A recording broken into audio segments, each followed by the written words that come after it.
Olá, sétimo ano, bom dia, gente. Vamos lá continuar nosso estudo? Gente, a gente estava falando um pouquinho sobre algumas características da política, né? Hoje a gente vai falar sobre a democracia e a participação política do povo, página 60, tá? Essas páginas que eu fiz a leitura, eu vou deixar em anexo para vocês. Não é desculpa para quem não tem um livro não estudar, tá bom? Vamos lá, gente. A política pode ser concebida como um ato de valorar, né? A gente já falou sobre isso, sobre a valorização que a política tem, a maneira de você trazer, né, conceitos de valor para a política. O Brasil, por exemplo, é considerado um país democrático. Mas, afinal, o que é democracia? O termo democracia, ele surge lá na Grécia Antiga, que significa poder do povo. Nunca esqueçam isso, tá? Vai servir para as aulas de história, acho que vocês já até viram isso em história. Então, democracia quer dizer poder do povo. Então, os gregos, eles tinham essa visão, né, lá na antiguidade, de que a política, ela era um bem comum. Então, as pessoas, elas tinham essa participação, né, nas decisões políticas, tá? Os gregos legaram ao mundo ocidental contemporâneo essa referência de política, que seria uma política democrática. Na cidade-estado de Atenas, apenas quem era considerado cidadão poderia participar da vida política. Apesar desta limitação, não podemos desprezar essa experiência para as práticas políticas dos dias atuais. Na Grécia, a democracia era direta e excludente, enquanto que a nossa representativa e universal. Professora, quer dizer que sempre existiu democracia depois da Grécia Antiga? Não. Então, na Antiguidade, né, lá na Grécia Antiga, essa democracia ela foi criada pelos gregos. A maneira de tomar decisões políticas com referente ali à Grécia era uma maneira de todos os cidadãos de Atenas, por exemplo, se juntar, quem era cidadão, considerado cidadão, e aí tem um monte de coisinhas, né, que não entra agora na aula de filosofia, mas na aula de história, né? Quem era o cidadão ateniense? Esse cidadão ele poderia participar das tomadas de decisão. Quando terminou ali o período da antiguidade, Atenas foi invadida e tal, e veio o período da Idade Média, essa democracia ela acabou, tá bom? Então não existia mais democracia, só ficou ali nos escritos, né? Como vocês sabem, Aristóteles escreveu o livro A Política, Platão escreveu sobre política também, Sócrates escreveu. Então, vários filósofos da Grécia Antiga fizeram escritos sobre política. E esse legado, mesmo durante a Idade Média, que não era uma democracia, acabou sendo guardado e voltando à tona ali na modernidade, a discussão de uma política liberal, de uma política democrática. Só que hoje, os países que são democráticos, que têm essa democracia com base na democracia que foi lá da Grécia Antiga, eles não são a mesma democracia. Eles tinham uma democracia chamada direta, né? Que era uma democracia que a gente vai ver mais um pouquinho no texto, vai explicar o que é. E hoje, nossa democracia ela é representativa. Na democracia representativa, os cidadãos participam das eleições com o propósito de escolher seus representantes para assumir o governo. Já está dizendo, democracia representativa é a escolha de representantes, tá bom? E aí nós temos os deputados, prefeitos, senadores, vereadores, presidente e tal, que são eleitos, né, após a eleição pelo povo, né, e eles estão ali para atender às necessidades do povo na prática, né? O Estado democrático de direito nem sempre consegue contemplar os anseios dos seus cidadãos, aí a gente sabe, né? Ah, professora, mas se eles estão representando o povo, por que ainda temos dificuldade na saúde, de empregos e tal, escolas públicas que não são tão boas, outras são, né? Depende do governante. Então, gente, a gente está lidando com mentalidade. Vocês, como futuros filósofos aí, filósofos que já são, tem que entender e perceber que uma pessoa que representa milhões de pessoas não vai agradar a todo mundo, né? E muitas vezes aquela pessoa é falha também, tem suas falhas, e o pensamento dela não é um pensamento do bem comum, mas é um pensamento egoísta, tá certo? Então nós, como filósofos, né, estudantes, aí a filosofia, ela tem esse intuito de abrir você um senso crítico para a realidade. Você vai refletir sobre isso, né?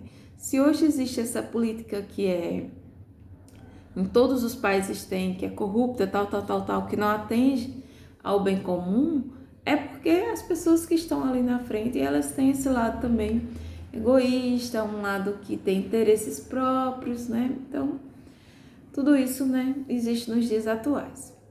Desde que a democracia surgiu na Grécia Antiga, modelo em que o governo era exercido com a participação do povo, do cidadão, aconteciam as reuniões em praça pública para tratar de vários assuntos e problemas.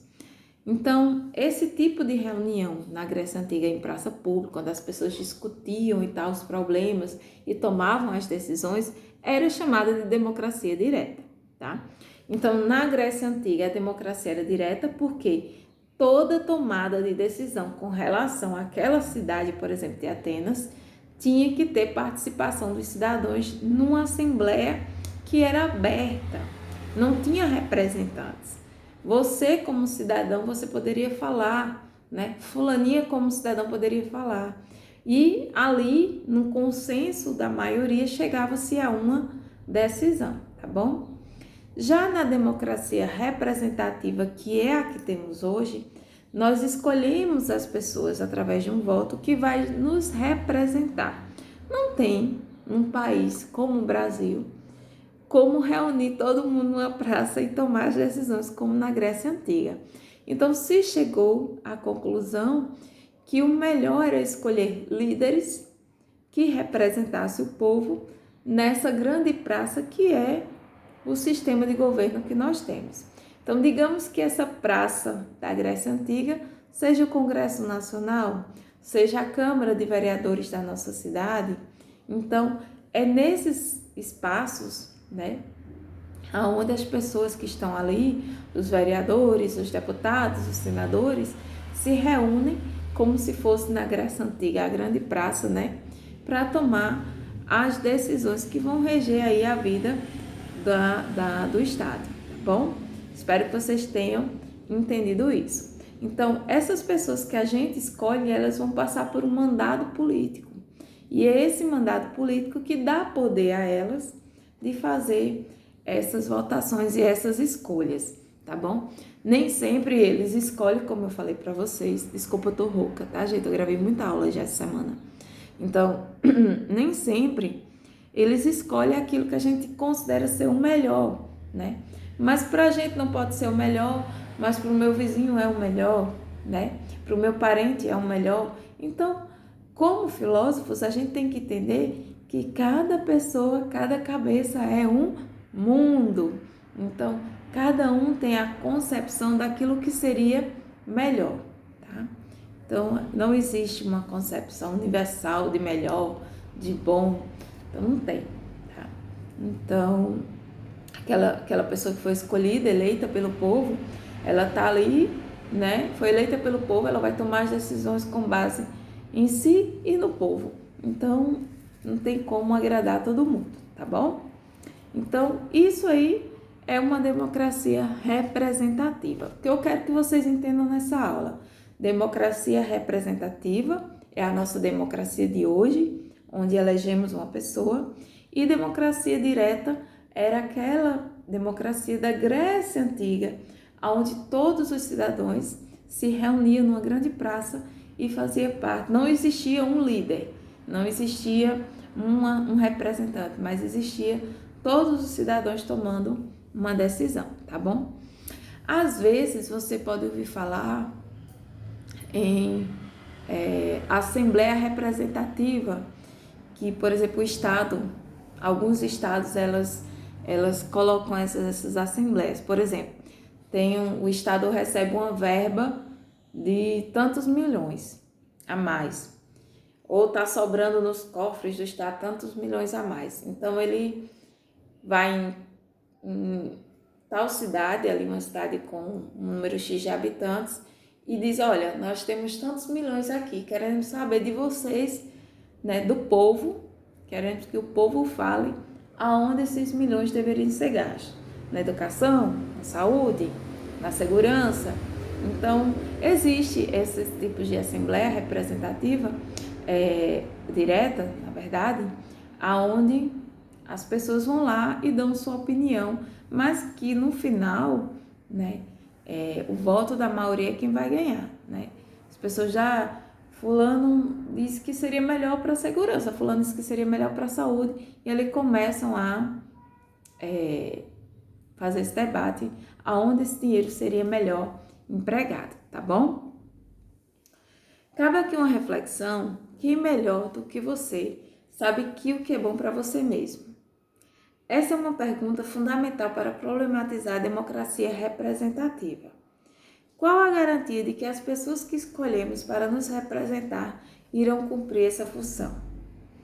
A incerteza acerca do cumprimento desse papel é que deve nos impulsionar ao monitoramento, à vigilância das pessoas que elegemos, para que tenhamos certeza de que não estão se deixando levar pelo poder político concentrado em suas mãos.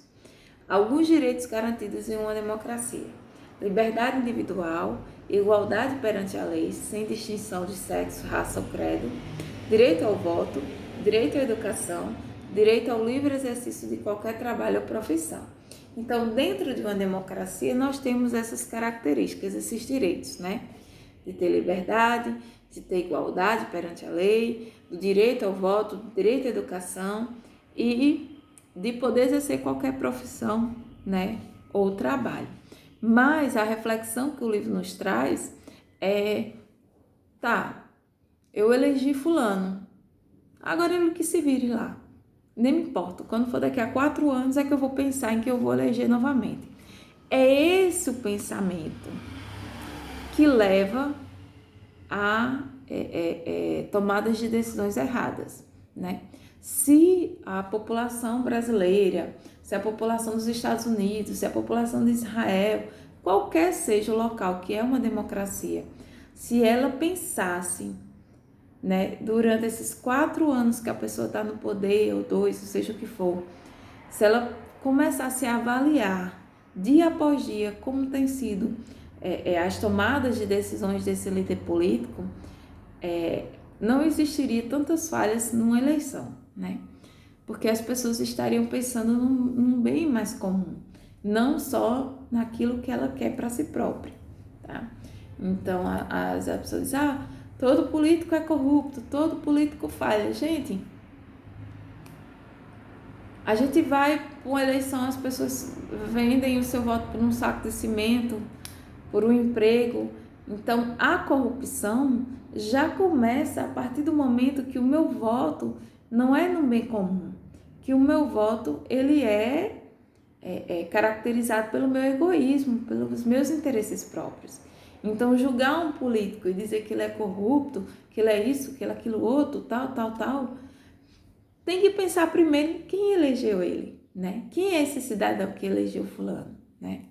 Então, por que eu elegi? Quais são os interesses comuns? Então, é uma reflexão que a gente tem que fazer antes, né, de eleger uma pessoa. E que, infelizmente, né, os países, eu não estou falando do Brasil, eu não estou falando específico do Brasil, não estou falando de Paraíba, não estou falando nada específico, eu estou falando em termos geral, mundial, tá? Então, todos os países existem os erros, né, com relação à política, que é o erro de não ter essa reflexão filosófica, né, dos interesses, né, dos valores. É muito fácil eu chegar e dizer assim, olha, eu vou acabar com a corrupção, eu vou acabar com a pobreza, eu vou acabar com a falta de escolaridade. Qualquer pessoa pode chegar diante de uma TV e falar isso, né? Mas aí as atitudes dessa pessoa com relação a isso vão ser demonstradas durante todo o seu mandato, durante toda a parte que ela está ali representando o povo. E a atitude de quem elegeu? Foi pensando num bem comum ou foi pensando que fulano, quando eleito, vai me dar um emprego? fulano, quando eleito, vai ser a favor daquilo que eu acredito que é o melhor para mim, para minha família. Não estou pensando no geral. Então, assim, gente, é muita complexidade em muitas coisas, tá bom? Eu lembro que quando o Barack Obama foi eleito nos Estados Unidos, houve um discurso muito grande, uma repercussão, dizendo que o fato dele ser negro, né, iria favorecer os negros que moravam nos Estados Unidos e que os brancos iriam ficar à parte, porque os negros eram hostis com relação aos brancos. E aí o Barack Obama, ele apoiou, claro, a causa negra, mas ele não foi hostil com relação a branco. Tanto que a maioria dos ministros que ele tinha e das pessoas que faziam parte do trabalho para ele eram brancos, tá? Então, as pessoas vão logo julgando aquela pessoa e dizendo assim, porque você é negro, você tem que, né, hostilizar os brancos porque você está na liderança, é sua hora de mostrar que isso pode acontecer. Olha que pensamento egoísta daqueles que proporam isso ao Barack Obama. Se ele era o líder de toda uma nação, né, ele tinha que ver o branco, o negro, os imigrantes que estavam lá em comum, né? Ele tinha que fazer o melhor para todos. Ele não poderia dizer, porque eu sou negro, então eu vou fazer tudo em favor dos negros. Ou porque eu sou branco, eu não estou nem aí para os negros, né? Eu tenho que hostilizar mesmo. Não é assim, tá? Então, e esse discurso, gente, que surgiu na época, não foi um discurso partindo de uma liderança, foi o discurso do povo. Então, o povo começou a dizer que ele iria fazer isso. Olha como o povo votou nele em prol de um interesse próprio, né? Aí eu vou votar em Barack Obama, que é negro, então Barack Obama vai fazer isso, né? E vai hostilizar os brancos que tiveram no poder desde o início da história dos Estados Unidos e não vai deixar os brancos, mas gente, não é bem assim, tá? Então o povo é que hostilizou, o povo é que colocou ele no poder por um interesse próprio por trás. Olha como isso é interessante, né?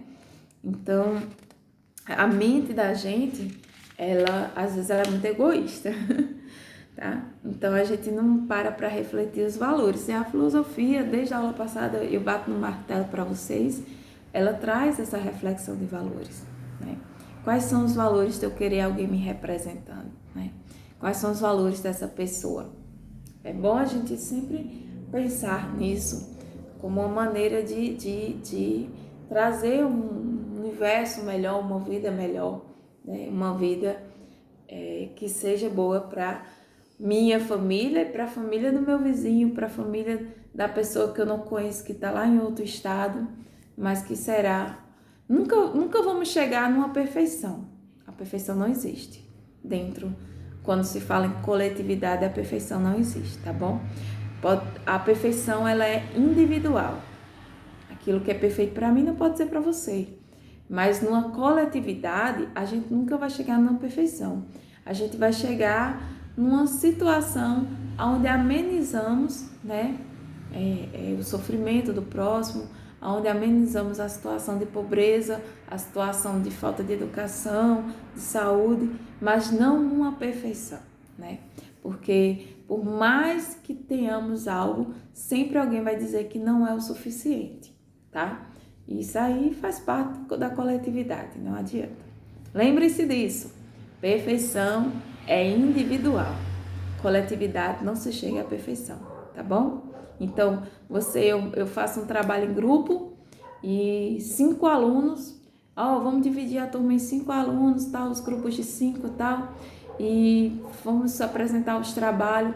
E aí, na hora de apresentar, fulano vai dizer, tá perfeito, professor, o nosso trabalho tá perfeito. Aí um ou outro grupo vai dizer, não acho que tá perfeito, eu acho que se fizesse assim, estaria melhor. Aí o outro grupo diz, olha, eu achei o teu trabalho melhor do que o meu. Apesar de que alguém no meu grupo vai dizer que o meu é perfeito. Quer dizer, a perfeição na coletividade não existe, né? Existe o ponto de vista de cada um, tá bom? Gente, gratidão por mais uma aula, tá? Na próxima aula teremos as atividades e a revisão. Beijão!